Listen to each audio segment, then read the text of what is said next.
Hey guys, how's it going? Today's video is going to be my August wrap-up. Almost all of the books I read for August were also on my list for my NEWTs, so I'm just doing the two together. I figured that makes the most sense. I read 8 books in the month of August and I DNF'd 1 book, but this was such a great reading month. I succeeded in my NEWTs, I became a wand maker. It was so great. I loved so many of the books that I read. It was really, really wonderful. So enough gushing, let's just start talking about the books I read. I'm going to start with the one book that I DNF'd this month, and that was Benin by Kelly Armstrong. I read about 60 or so pages, I think, and then I flipped through the rest of the book and kind of skimmed for a little while, and it's just very, very not for me. I wasn't really super enjoying the story anyways, and it also just gets very, very smutty, and I'm just really not into smut. Nothing against anybody that is. Like, if you like that, that's awesome, but it just, I don't know, I don't like reading it, and that's what this book is, so I DNF'd it, which is a big deal for me, because I don't DNF books, but sorry. I started this month off on such a fantastic, fantastic start. The very first book I read this month was The Night Circus by Erin Morgenstern. This was the book that I did my full-length review on. I will leave that linked above and below.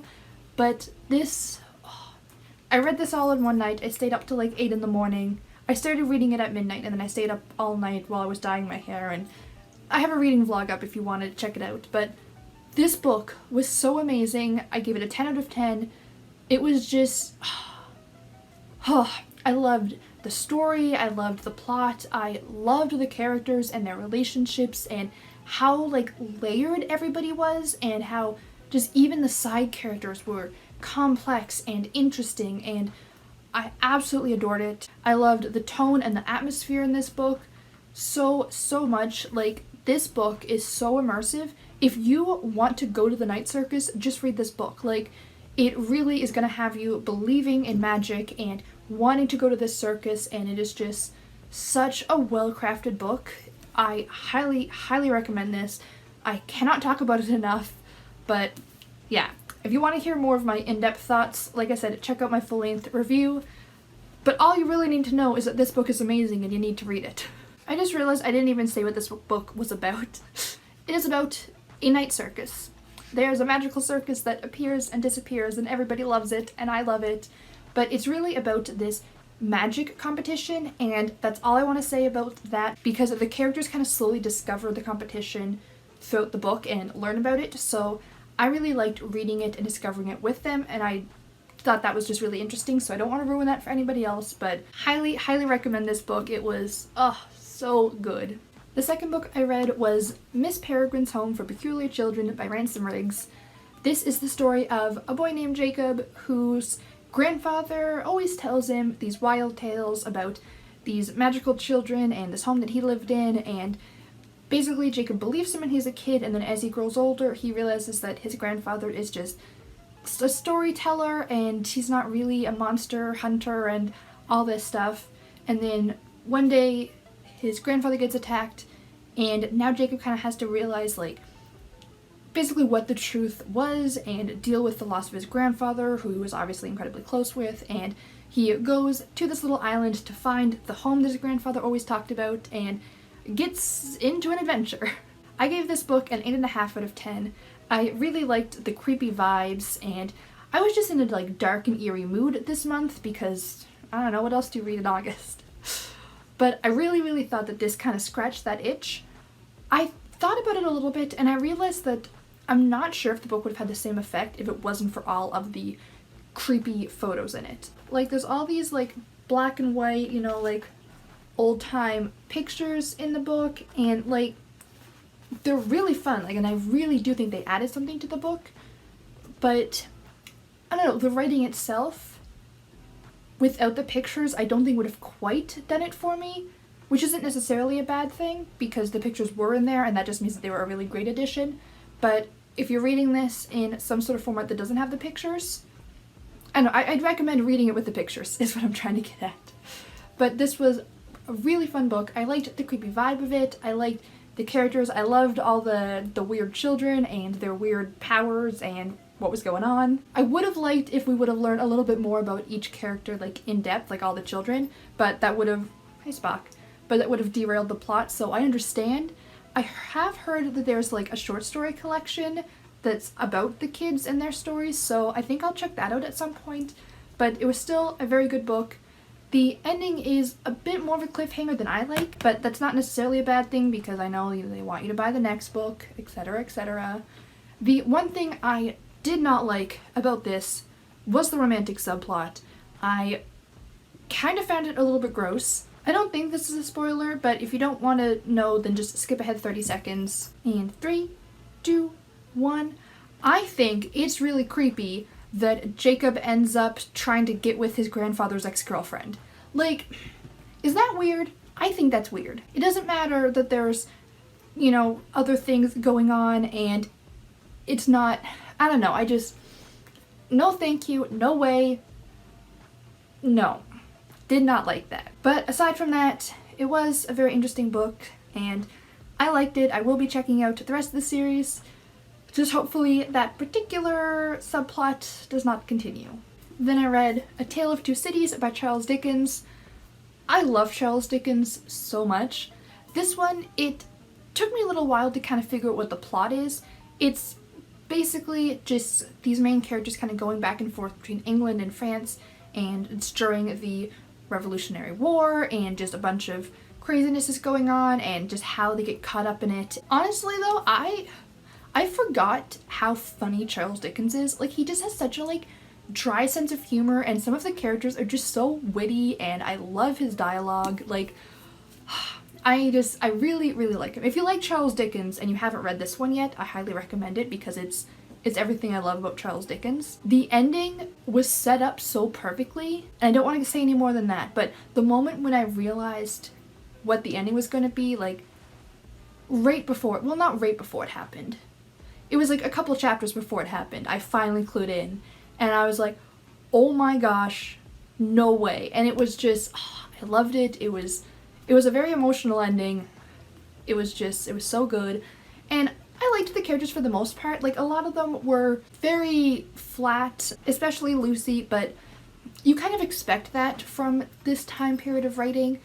And, I mean, there's no point criticizing it now, but she was super flat, a little bit on the bland side, but I love the characters. I liked trying to figure out what exactly had happened to the Doctor. The way that the time skipped ahead in big chunks was a little bit confusing at times, but it was still a really fun read. I absolutely adored it. I gave it an 8.5 out of 10. And then getting back on the train of dark fantasies, I read Ashe Princess by Laura Sebastian.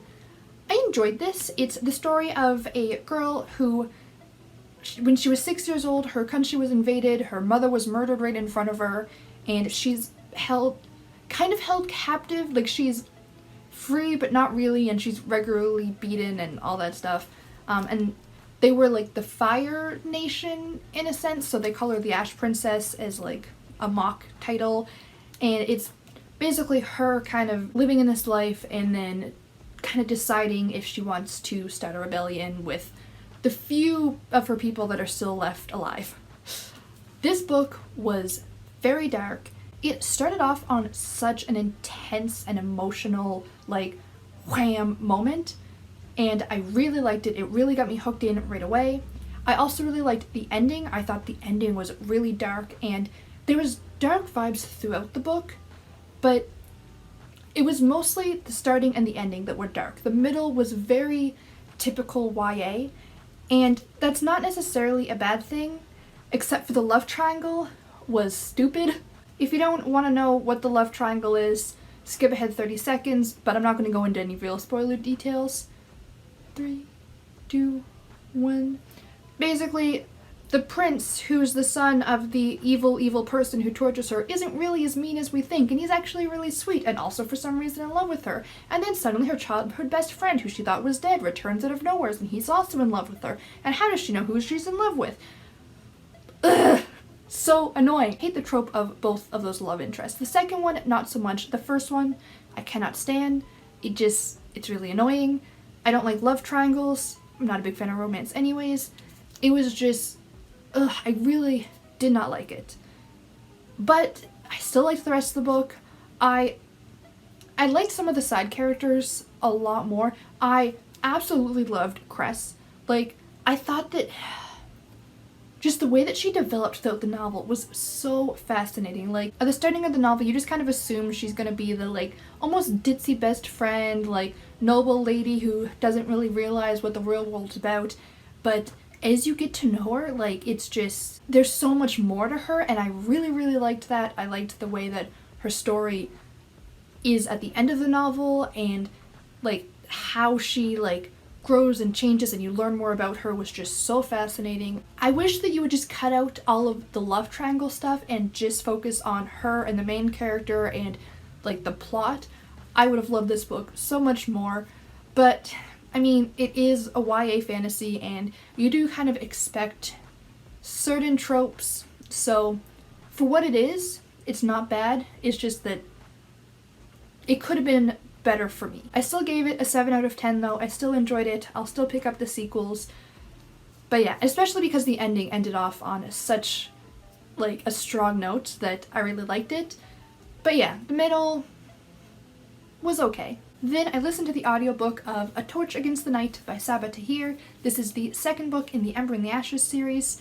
I'm not going to go into the plot because that'll be spoilers, but I did really like it.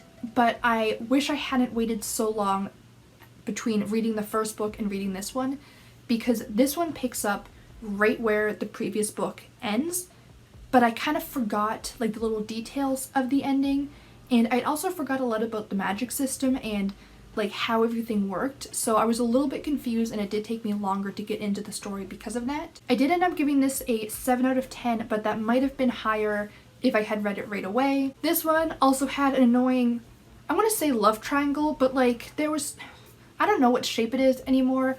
There were so many unnecessary romances and I really didn't care about any of them.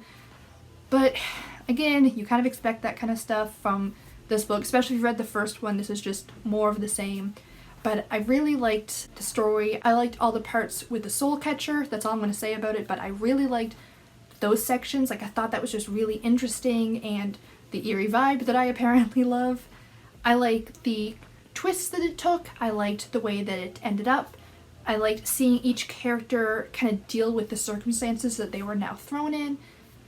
I really thought it was interesting.